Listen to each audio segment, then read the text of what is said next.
Start பண்ணிட்டேன்.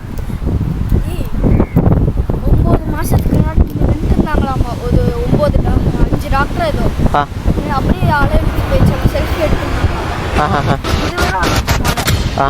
அப்படியே உள்ளே போய் இன்னும் கிடைக்கலையாமாங்க. 9 மாதம் 15 உயிருங்க போன இந்த ஒரு பீச் வேற எங்கேயும் இல்லை, நம்ம தமிழ்நாட்டில் தான் இருக்குது. போன வருஷம் அதாவது 2024 மே 7ஆம் தேதி 5 MBBS ஸ்டூடெண்ட்ஸ் கடலை என்ஜாய் பண்ணி விளாட்லான்ட்டு இந்த ஒரு பீச்சுக்கு வராங்க. விளையாடிட்டு இருக்கும்போது அலையோட அடித்து தண்ணிக்குள்ளே மூழ்க ஆரம்பிக்கிறாங்க. அப்போதுலேருந்து இது இப்படி தான் இருக்காங்க. அப்படியா? அடைச்சி தான் வச்சுருக்காங்களா? கேட்டோம் நாங்கள். ஓ, இந்த பீச்சுக்கு நாங்கள் போனபோது என்ன ஆச்சு?